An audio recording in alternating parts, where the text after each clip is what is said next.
இருக்கக்கூடிய ஆளுங்கட்சியினர் reels போடுவதற்கான content மெட்டீரியலாக இன்றைக்கு இந்த ஆளுநர் உரை அமைஞ்சிருக்கு. கருப்பு பேட்ஜ் வச்சுட்டு வந்ததுதான் ரீல்ஸ்.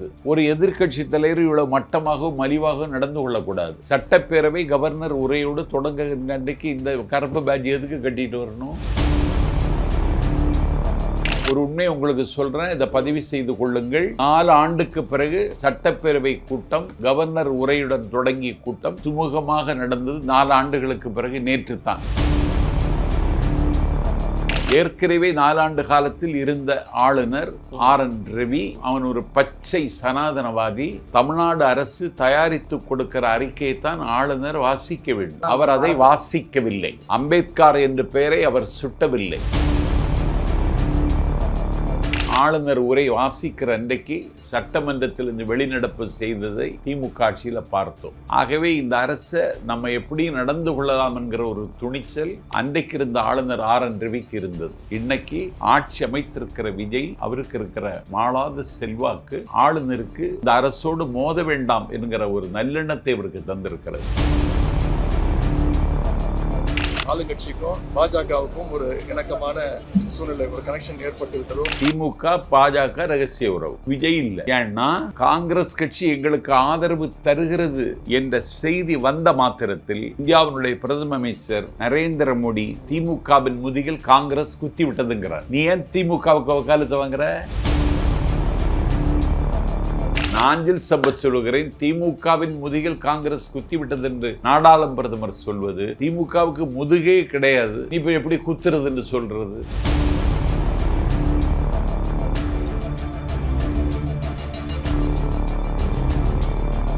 நாஞ்சில் சம்பத் சார் தான் நம்ம கூட இருக்காரு. தமிழக அரசியல் பற்றி பல்வேறு விஷயங்களை பேச போகிறோம், வாங்க பேசலாம். சார் வணக்கம் சார். வணக்கம். எப்படி இருக்கீங்க சார்? நல்ல. ஓகே சார், கண்டிப்பாக. இப்போ இன்றைக்கும் நேற்று பார்த்தோம்னா நம்மளோட தமிழக முதல்வர் சி ஜோசப் விஜய் அவர்கள் சட்டசபையில் பண்ண விஷயங்கள் தான் தமிழக மக்கள் பார்த்துட்டு இருக்காங்க. சார் இன்றைக்கி பார்த்தோம்னா ரொம்ப ரொம்ப முக்கியமான நாள். நம்ம தமிழக முதல்வர் ஜோசப் விஜய் அவர்கள் கர்நாடக மாநிலத்தில் மேகதாது அணைக்கு எதிராக ஒரு தனி தீர்மானம் போட்டிருக்காரு. அந்த தீர்மானத்தை அவரே வாசிச்சிருக்காரு. எப்படி பார்க்குறீங்க இந்த தீர்மானம்? இல்லை, தமிழ்நாட்டினுடைய முதலமைச்சர் தளபதி விஜய் நிதி ஆயோக் கூட்டத்தில் கலந்து கொள்வதற்கு டெல்லி சென்ற பொழுது மேகதாது அணை குறித்து எதுவும் பேசவில்லை என்று எங்கள் கட்சியை ஏற்க முடியாதவர்கள், குறிப்பாக திமுக, எங்கள் மீது கடுமையான விமர்சனங்களை வைத்தார்கள். விஜய் பேசாமல் இருக்கிறார், எப்போது வாயை திறப்பீர்கள் என்று நேற்று சட்டமன்ற பேரவை கூட்டத்தில் கலந்து கொள்ள வந்த எதிர்க்கட்சி தலைவர் உதயநிதி ஸ்டாலின் ஒரு கருப்பு பேட்ஜ் அணிந்து வந்தார். இன்றைக்கு வாயை திறந்தது மட்டுமல்ல, மேகதாது அணை கட்டுவதற்கு ஒன்றிய அரசு அனுமதிக்கக்கூடாது, காவிரி நீர் அதை அனுபவிக்கிற உரிமை தமிழர்களுக்கு உரிமை உடையது, காவிரி நீர் பிரச்சனையில் தமிழகம் தொடர்ந்து வஞ்சிக்கப்படுகிறது, காவிரி நீரை தம்பித்தான் கழனிவாழ் உழவர்கள் இன்றைக்கு இருக்கிறார்கள், இதை கருத்தில் கொண்டு ஒன்றிய அரசு அனுமதியை வழங்கக்கூடாது என்று இன்றைக்கு ஒரு தீர்மானத்தை நிறைவேற்றுகிற இந்த முயற்சிக்கு எல்லா கட்சிகளும் ஆதரவு தர வேண்டும். தமிழர்கள் ஓரணியில் இருக்கிறார்கள் என்பதை ஊருக்கும் உலகத்திற்கும் சொல்லுகிற வகையில் நீங்கள் ஆதரவு தர வேண்டும் என்று அவர் பேசிய பேச்சு தமிழ்நாடு சட்டமன்ற வரலாற்றில் இந்த நாள் மிக முக்கியமான நாள். மாநில உரிமையை மீட்டெடுப்பதில் தளபதி விஜயும் தாவைக்க அரசும் யாரிடமும் சமரசம் செய்து கொள்ளாது என்பதற்கு முதல்வர் விஜய் கொண்டு வந்த தீர்மானம் நமக்கு ஒரு நம்பிக்கையை ஊட்டுகிறது. ஆகவே தமிழகத்தினுடைய உரிமையை பாதுகாப்பதில் எந்த அரசிற்கும் சிலைத்ததல்ல தாவேக அரசு என்பதை தலைவர் விஜய் இன்றைக்கு நிரூபித்திருக்கிறார். சரி, இப்போ அடுத்தபடியாக பார்த்தோம்னா இந்த மேகதாது நேற்று பார்த்தோம்னா அந்த கர்நாடக மாநிலத்தோட முதல்வர் சொல்லியிருக்காரு, தமிழ்நாட்டுனால ஒன்றுமே பண்ண முடியாது, அந்த முதல்வருக்கு ஒன்றுமே தெரியாதுன்ற ஆங்கில தான் அவர் இதுக்கு முன்னாடியெல்லாம் பேசியிருக்காரு. இன்றைக்கி சி ஜோசப் விஜய்க்கு ஒன்றுமே தெரியாதுங்க, அவரோட ஆக்டர் ஒன்றும் தெரியாத ஒரு முதல்வர் அப்படின்னு அவர் முன்னாடியே சொல்லியிருக்காரு. ஸோ அவர் என்ன சொல்லாருன்னா, தமிழ்நாட்டில் ஒன்றுமே பண்ண முடியாது, கோர்ட்டே ஆர்டர் போட்டாங்க அப்படின்ற மாதிரி சொல்லியிருக்காரு. ஸோ விஜய் அவர்கள், முதல்வர் விஜய் அவர்கள் இன்னைக்கு தனி தீர்மானம், இது எவ்வளோ ஸ்ட்ராங்காக இருக்கும்னு நினைக்கிறீங்க? இந்த தனி தீர்மானம் யோகோவித்த தீர்மானம், எல்லோரும் ஆதரவு கொடுத்த தீர்மானம். இந்தியா என்கிற நாடு இது ஒரு பன்முகத்தன்மை உள்ள நாடு. ஒவ்வொரு மாநிலத்தினுடைய உரிமைகளும் நிலைநாட்டப்பட வேண்டும் என்பதில் ஒன்றிய அரசு கவனத்தோடு இருக்க வேண்டியது மிகுந்த கட்டாயம். அந்த வகையில் கர்நாடக மாநில முதலமைச்சர் டி.கே. சிவகுமார் காங்கிரஸ் கட்சியை சேர்ந்தவர். காங்கிரஸ் கட்சியோடு நாங்கள் இன்றைக்கு உறவு வைத்திருக்கிறோம். எங்களுக்கு ஒரு ராஜ்யசபா நாடாளுமன்ற மேலவை உறுப்பினர் வாய்ப்பு எங்களை தேடி வந்த பொழுதும் அதை காங்கிரஸ் கட்சியின் தோழமையை மதித்து ஒரு இக்கட்டான காலகட்டத்தில் தலைவர் தன்னுடைய அரசை நிர்மாணிக்க ஆதரவு கொடுத்த காங்கிரஸிற்கு நன்றி காணிக்கையாக அந்த நாடாளுமன்ற மேலவை உறுப்பினர் பதவியை காங்கிரஸிற்கு கொடுத்தார். இன்றைக்கு காங்கிரஸ் தலைமை இதை கண்காணித்து கொண்டிருக்கும். தலைவர் விஜய் அவர்களுடைய ஒவ்வொரு அசைவையும் உலகம் முழுவதும் இருக்கிற தமிழர்கள் கண்காணிக்கிறார்கள் என்பதை விட காங்கிரஸ் கட்சி கண்காணிக்கும். ஆகவே கர்நாடக மாநில முதல்வர் மேகதாது அணை கட்ட வேண்டும் என்று சொல்வது அவருக்கு இருக்கிற உரிமை. ஒரு கர்நாடகத்தினுடைய முதலமைச்சர் சிவகுமார் அல்ல, இன்னொரு முதல்வர் அந்த நாற்காலியில் இருந்தாலும் அவரும் அப்படித்தான் பேசுவார். ஆகவே சிவகுமார் பேசியதில் கூட நாஞ்சில் சம்பத் குறை காணவில்லை. ஆனால் காங்கிரஸ் கட்சி மேலிடம் இதை கண்காணிக்கும். எங்கள் தலைவருடைய முயற்சிக்கு ஒரு முத்தம் தருவதைப் போல டி.கே. சிவகுமாரிடத்தில் இந்த பிரச்சனையில் அதிகம் தீவிரம் காட்ட வேண்டாம், ஒரு அண்டை மாநிலங்களுக்குள் இணக்கமான போக்கு பின்பற்றப்பட வேண்டும் என்று இந்தியாவை ஆளப்போகிற காங்கிரஸ் டி.கே. சிவகுமாருக்கு சொல்ல வேண்டிய காலம் வரும் என்றே நம்புகிறேன். ஆகவே இன்றைய தமிழக சட்டப்பேரவை தீர்மானம் இந்திய அரசியலில் மாநில உரிமையை வென்றெடுப்பதற்கு ஒரு முதலமைச்சர் துணிச்சலான முடிவை எடுத்திருக்கிறார் என்பதற்கு இன்றைய சட்டசபை நடவடிக்கை சாட்சி. ஓகே சார், இன்றைக்கி திமுக சொல்லக்கூடிய விஷயங்களே அதான். நீங்கள் ஆல்ரெடி அலைன்ஸில் தான் இருக்கீங்க காங்கிரஸில். நீங்கள் சொன்னால் அவங்க கேட்பாங்களே, இந்த ஒரு ஆதிக்கம் ஒரு ஆளுமை கூட விஜய் கிட்ட இல்லையான்னு அவங்க தான் கேட்குறாங்க. ஏன்னா நீங்கள் நினச்சா காங்கிரஸ் முதல்வர்கிட்ட பேசலாம், இந்த அணை தட்டாமல் தடுக்கலாம். இல்லை, டி.கே. சிவகுமார்கிட்ட பேச வேண்டிய தேவையே கிடையாது. இதில் பேச்சுவார்த்தைக்கு இடம் இல்லை. காவிரி பிரச்சனையில் கர்நாடகத்தோடு பேசுவதால் புண்ணியம் இல்லை. பல சுற்று பேச்சுவார்த்தைகளை நடத்தி தமிழகம் ஏமாந்திருக்கிறது. அதனால ஒன்றிய அரசு உறுதியாக இருக்க வேண்டும். காங்கிரஸ் கட்சி சிவகுமாரை தன்னுடைய கட்டுப்பாட்டில் வைத்து பேச வேண்டியது காங்கிரஸ் கட்சி மேலெடுத்து பொறுப்பு. ஓகே சார், அடுத்தபடியாக இன்னொரு மிக முக்கியமான விஷயம் நடந்திருக்கு சார். ஒரு 1000 ஸ்கூலுக்கு எந்த லஞ்சமோ பணமோ வாங்காமல் அவங்களுக்கான அனுமதியை கொடுத்துருக்காங்க. இது மிகப்பெரிய ஒரு நிம்மதியை கொடுத்துருக்கு மக்களுக்கு. இது மக்கள் எல்லாருமே அப்ரிஷியேட் பண்ணுறாங்க. இது எப்படி பார்க்குறீங்க? எவ்வளோ நல்ல விஷயம் இது. ஊழலற்ற நிர்வாகத்தை தருவேன் என்று தேர்தலில் எங்கள் தலைவர் எல்லா மேடைகளிலும் பதிவு செய்தார். ஒரு ஊழலற்ற நிர்வாகத்தை தருவதற்கு அடையாளமாக பள்ளிகளினுடைய ரினிவல், அதை புதுப்பிப்பதற்கு கடந்த ஆட்சி காலத்தில் பள்ளி கல்வித்துறை அமைச்சரும் அதிகாரிகளும் பல லட்சங்களை கறந்தார்கள். மனச்சாட்சி இல்லாமல் நடந்து கொண்டார்கள்.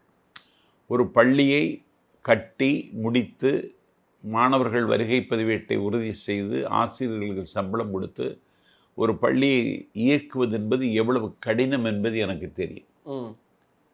என்னுடைய தம்பி லட்சுமணன் நாகர்கோவிலில் ஒரு கேமரின் இன்டர்நேஷ்னல் ஸ்கூல் என்ற ஒரு பள்ளியை அவனுடைய தந்தை தியாகி இளங்கோவினுடைய நினைவாக கட்டி இன்றைக்கு வழிநடத்துகிறார். என் தம்பியின் மகன் கண்ணன் தான் அதை இன்றைக்கு அந்த பள்ளியை இயக்கி கொண்டிருக்கிறார். கடந்த ஆண்டு அந்த பள்ளியினுடைய ஆண்டு விழாவில் கூட நான் கலந்து கொண்டேன். ஒரு பள்ளியை இயக்குவது இவ்வளவு சிரமம் என்பதை அறிந்தவன் என்ற நிலையில் கடந்த ஆட்சி காலத்தில் பள்ளிக்கல்வித்துறை ஊழல் துறையாக மண்டி கிடந்தது.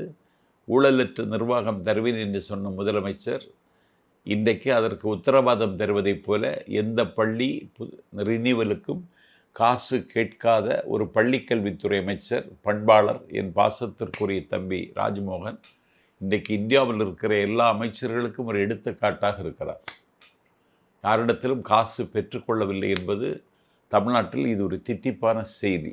அது மட்டுமல்ல, பொதுப்பணித்துறை அமைச்சர் மாதவ் அர்ஜுனா ஒப்பந்தக்காரர்கள் கூட்டத்தை கூட்டி ஃபண்ட் எங்களுக்கு தேவையில்லை, வேலை தரமாக இருக்க வேண்டும், இதை நான் கண்காணிப்பேன், வேலை தரமாக இல்லை என்றால் ஒப்பந்தத்தை நான் ரத்து செய்வேன் என்று எச்சரிக்கிற துணியில் பேசியது மட்டுமல்ல, இந்தியாவினுடைய சாலை போக்குவரத்து துறை அமைச்சர் நிதின் கட்கரி தமிழ்நாட்டில் நெடுஞ்சாலை துறையில் மட்டும் 10 வழியாக ஊழல்கள் நடந்து கொண்டிருக்கிறது, அந்த வழிகளை அடையுங்கள், ஊழலுக்கு முற்றுப்புள்ளி வையுங்கள், 2 லட்சம் கோடி தமிழ்நாட்டில் நெடுஞ்சாலை துறைக்கு மட்டும் நான் நிதி தருகிறேன் என்று நிதின் கட்கரி ஆதவ் அர்ஜுனாவிடத்தில் சொன்னதையும் அவர் வெளிப்படுத்தி இருக்கிறார். ஆகவே ஒரு ஊழலற்ற நிர்வாகம் இன்றைக்கு தமிழ்நாட்டில் இருப்பது தமிழ்நாட்டு மக்களுக்கு மிகப்பெரிய நம்பிக்கையை, மகிழ்ச்சியை தந்திருக்கிறது. சார், இதில் இன்னொரு முக்கியமான விஷயம்னா, ஸ்கூல் ஃபீஸ்லேருந்து ரொம்ப கம்மியாகும், இதுக்கு முன்னாடி இருந்த அளவுக்கு அதிகமாக இருக்காது அப்படின்ற மாதிரி ஒரு தகவல் போயிட்டுருக்கு. என்னோட வீட்டு பக்கத்துலேயே பேசிகிட்டு இருந்தாங்க.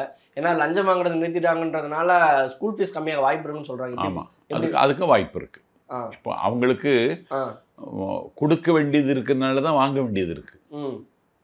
இப்போ கொடுக்க வேண்டிய தேவையில்லை, அதனால அதிக பள்ளி கட்டணம் வாங்க வேண்டிய தேவை அவர்களுக்கு வராது. இது ஒரு நல்ல சீர்திருத்தமான நடவடிக்கை. அதே மாதிரி அமைச்சர் ராஜ்மோகன் அவர்கள் சொல்லியிருக்காரு, என் பேரை சொல்லிட்டு யாரா வராங்க, எனக்கு இடைத்தரகரா யாரா வராங்கன்னா அவனை தூக்கி அடிங்க அப்படின்ற மாதிரி அவர் சொல்லியிருக்காரு. இதுக்கு முன்னாடி எந்த அமைச்சருமே இப்படி சொல்லி நாங்கள் பார்த்ததில்லை. எல்லாருக்குமே தெரியும் அமைச்சர்களுக்கெல்லாம் இடைத்தரகர்கள் இருப்பாங்க அப்படின்றது. அமைச்சர்களே தரகர்களாக இருந்தார்கள் கடந்த ஆட்சியில். ஓகே, இப்போ ராஜ்மோகன் இந்த மாதிரி சொல்லியிருக்காரு. அமைச்சர் அவருடைய துணிச்சலை, அவருடைய நேர்மையை, அவருடைய வெளிப்படையான இயங்குகிற தன்மை இது காட்டுகிறது. ஸோ அதே மாதிரி அமைச்சர் ஆதவ் அர்ஜுனா அவர்கள் சொல்லியிருக்காரு, இதுக்கு மேலே எல்லாத்தையும் நான் ஆன்லைனில் மாற்ற போகிறேன். இப்போ ஆஃப்லைனில் இருந்தால் தான் அமௌண்ட் வாங்குறது, லஞ்சம் வாங்குறது, ஊழல்னு இருக்குது. இப்போ ஆன்லைனில் மாற்றிட்டா ஒரு வெளிப்படை தன்மை வரும் அப்படின்னு சொல்லியிருக்காரு. ஆமாம், வெளிப்படையான நிர்வாகம்.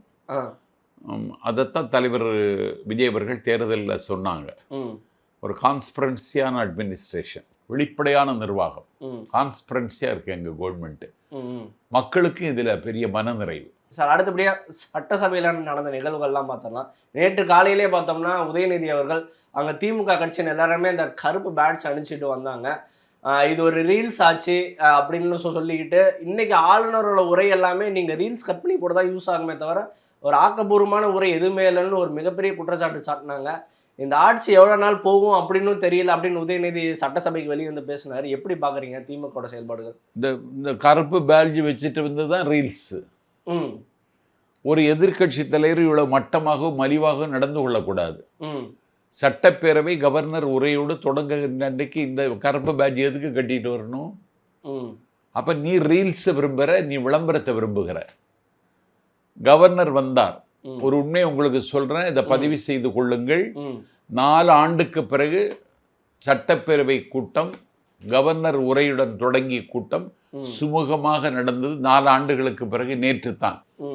ஏற்கனவே 4 ஆண்டு காலத்தில் இருந்த ஆளுநர் RN ரவி, அவன் ஒரு பச்சை சனாதனவாதி. தமிழ்நாடு அரசு தயாரித்து கொடுக்கிற அறிக்கையைத்தான் ஆளுநர் வாசிக்க வேண்டும். அவர் அதை வாசிக்கவில்லை. அம்பேத்கர் என்ற பெயரை அவர் சுட்டவில்லை. பெரியார் பெயரை சுட்டுவதற்கு அவருக்கு மனம் இல்லை. அவர் சபையில் இப்படி அநாகரிகமாக நடந்து கொண்டபோது திமுக எதிர்ப்பு தெரிவித்தவுடனே சட்டப்பேரவையிலிருந்து வெளியேறினார். இந்தியாவில் ஒரு ஆளுநர் உரை வாசிக்கிற அன்றைக்கு சட்டமன்றத்திலிருந்து வெளிநடப்பு செய்ததை திமுக ஆட்சியில் பார்த்தோம். ஆகவே இந்த அரசை நம்ம எப்படி நடந்து கொள்ளலாம் என்கிற ஒரு துணிச்சல் அன்றைக்கு இருந்த ஆளுநர் RN ரவிக்கு இருந்தது. பூனை இழைத்து போனால் எலி லவ் லெட்டர் எழுதுமா, அது மாதிரி இது இழைத்து போன அரசு, இழைத்து போன முதலமைச்சர்னு சொல்லி அவர் நடந்துக்கிட்டார். இன்னைக்கு தன்னம் தனியாக நின்று 108 இடங்களில் வென்று அறுதி பெரும்பான்மையை கூட்டணி கட்சியோடு பெற்று ஆட்சி அமைத்திருக்கிற விஜய், அவருக்கு இருக்கிற மாளாத செல்வாக்கு இன்றைக்கு ஆளுநருக்கு ஒரு மிகுந்த நம்பிக்கை தந்தது மட்டுமல்ல, இந்த அரசோடு மோத வேண்டாம் என்கிற ஒரு நல்லெண்ணத்தை அவருக்கு தந்திருக்கிறது. கொஞ்சம் இணக்கமாக போகிற ஒரு ஆளுநராக அவர் நம் கண்ணுக்கு தெரிகிறார். எடுத்த எடுப்பிலேயே தமிழ்த்தாய் வாழ்த்தை படித்தார். நேற்றைக்கு உதயநிதிக்கு ஜால்ரா போடுகிற கும்பலும் தமிழ்த்தாய் வாழ்த்து பாட மாட்டார், பதவியேற்பு விழாவில் தமிழ்த்தாய் வாழ்த்துக்கு முன்னுரிமை கொடுக்கவில்லை, அது மாதிரி இங்கேயும் நடந்து கொள்வார் என்று எதிர்பார்த்தார்கள். தமிழ்த்தாய் வாழ்த்து பாடப்பட்டதற்கு பிறகுதான் தேசிய கீதம் இசைக்கப்பட்டது. ஆகவே எங்கள் அரசு நாங்கள் வகுத்த பாதையில் தடம் மாறாமலும் தடுமாறாமலும் செல்லுகிறோம் என்பதற்கு நேற்றைய சட்டமன்ற நிகழ்வு ஒரு சாட்சி. அந்த ஆளுநருடைய உரையில் தமிழ்நாட்டினுடைய உரிமைகள் அனைத்தையும் நிலைநிறுத்துவதற்கும் தமிழ்நாட்டினுடைய தேவைகளை அறிந்து திட்டங்களை தீட்டுகிற அரசு என்றும் பாராட்டி இருப்பது உதயநிதிக்கு ஒரு காழ்ப்பையும் காய்ச்சலையும் தந்திருக்கிறதே தவிர வேறொன்றும் இல்லை. அவர் சொல்லியிருக்காரு சார், உதயநிதி ஆளுநர் தாவேக அரசை புகழ்ந்து பாடுறாரு, இதுல இருந்தே வெளிப்படையே தெரியுது பாஜக தாவேக ஒரு ரகசிய உறவு இருக்குன்னு. ஒன்றும் இல்லை, இன்னைக்கு நக்கீரன் பத்திரிகையோட ஹெட்லைன்ஸ் வந்திருக்கு, விஜய் பாஜக ரகசிய உறவா அப்படின்ற மாதிரி. திமுக பாஜக ரகசிய உறவு, விஜய் இல்லை.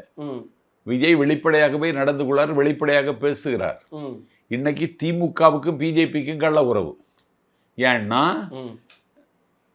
காங்கிரஸ் கட்சி எங்களுக்கு ஆதரவு தருகிறது என்ற செய்தி வந்த மாத்திரத்தில் இந்தியாவினுடைய பிரதம அமைச்சர் நரேந்திர மோடி திமுகவின் முதுகில் காங்கிரஸ் குத்தி விட்டதுங்கிறார். நீ ஏன் திமுகவுக்கு வக்காலத்து வாங்குற? அப்ப திமுகவுக்கு வலிய வந்து வக்காலத்து பேசுகிறார் நாட்டின் பிரதமர் என்றால், திமுகவின் முதுகில் குத்தி விட்டதென்று நாடாளும் பிரதமர் பேசுகிறார் என்றால் அவர்களுக்குள்ளே உறவு கனிந்து விட்டது என்பதற்கு இது சாட்சி. நாஞ்சில் சம்பத் சொல்லுகிறேன், திமுகவின் முதுகில் காங்கிரஸ் குத்தி விட்டது என்று நாடாளும் பிரதமர் சொல்வது, திமுகவுக்கு முதுகே கிடையாது, நீ இப்போ எப்படி குத்துறது என்று சொல்றது. அதனால திமுகவுக்கும் பிஜேபிக்கும் உறவு நெருக்கமாகி வருகிறது. வர்ற தேர்தலில் அந்த உறவு வெளிப்படும். அதே மாதிரி துரைமுருகன் அவர்கள் சொல்லியிருக்காரு, சி ஜோசப் பூஜை வாழ்க அப்படின்னு எழுதியிருந்தா கூட ஆளுநர் அதை படிச்சிருப்பாரு அப்படின்னு சொல்லியிருக்காரு. படிச்சிருப்பாரு, எதை எழுதினாலும் படிக்கணும் அவரு. அதுதான் சட்டம், அதுதான் மரபு. ஆனா திமுகவும் சரி எதிர்கட்சிகளும் சரி என்ன சொல்றாங்கன்னா, ஆதரவா செயல்படுறாரு ஆளுநர், விஜய்க்கு ஆதரவா இருக்க, தாவேக அரசுக்கு ஆதரவா இருக்காரு. ஒரு இணக்கமான போக்கை அவர் விரும்புகிறார். அதை நேரத்தை வெளிப்படுத்தி நாங்களும் இணக்கமான போக்கை தான் விரும்புகிறோம். அந்த அடுத்து இன்னொரு மிக முக்கியமான பிரச்சனை பார்த்தீங்கன்னா, தமிழ் தாய் வாழ்த்து ஒரு முறை தான் பாடினாங்க. பட் ஆனால் நேஷனல் ஆந்தம் தேசிய கீதம் 2 முறை பாடினாங்க. இது வந்து மத்திய அரசு ஒன்றிய அரசுக்கு ஒரு ஆனந்தத்தை கொடுக்கும், ஒரு மகிழ்ச்சியை கொடுக்கும். அதுக்காக தான் தமிழக முதல்வர் இப்படி பண்ணியிருக்காரு. இதெல்லாம் ரொம்ப தப்புன்னு சொல்லியிருக்காங்க. அதன்னு தேசிய கீதம் 2 முறை இசைக்குதுன்னா அவங்களுக்கு ஆசை இருக்கு, பாடிட்டு போறாங்க. இதுல என்ன இருக்கு? தமிழ்த்தாய் வாழ்த்துக்கு முன்னுரிமை தந்தாங்களா? எங்கள் உரிமை நிலைநிறுத்தப்பட்டது, அந்த அளவோட நாங்க நின்று கொள்கிறோம். இதுல தவறு எல்லாம் எதுவும் ஒரு தவறும் கிடையாது. இதுல சொல்றாங்க நம்ம தமிழக சட்டமன்றத்தோட ஒரு அவமானப்படுத்திட்டாங்க, ஒரு இல்லையே. தமிழ்த்தாய் வாழ்த்தோட தான் தொடங்கணும், தமிழ்த்தாய் வாழ்த்தோடு தொடங்கியாச்சு, தேசிய கீதத்தோட முடிக்கணும், முடிச்சாச்சு, அவ்வளவுதான். இதெல்லாம் ஒரு பிரச்சனை ஆக்குது, கையாலாகாதவனுடைய வேலை இது. ஓகே சார், அடுத்தபடியா பார்த்தோம்னா அதுலயே இன்னொரு குற்றச்சாட்டும் இருக்கு சார். விஜய் அவர்கள் எல்லா குற்றச்சாட்டுக்குமே அமைதியாகவே இருந்தார் நேற்று. ஏன்னா பல்வேறு கேள்விகள் கேட்குறாங்க, அவரோட அமைதிக்கான காரணமும் பார்க்கப்படுது, ஒரு முக்கிய இதுவாக பார்க்கப்படுது. கொஞ்சம் ஏதாவது ரியாக்ட் பண்ணலாம், சட்டசபையில் எந்திரிச்சு பேசலாம், இந்த மாதிரியான குற்றச்சாட்டுகளும் இருக்கு. அதெல்லாம் வர வர வந்துடும். ஆதவ அர்ஜுனா பதில் சொல்லியிருக்காரு, எங்கள் அமைச்சர் சபாநாயகர் பதில் சொல்லியிருக்காரு. அதுக்கான அந்த போர் இன்னும் ஆரம்பிக்கலை, ஆரம்பிக்கிறது பதில் சொல்வார்.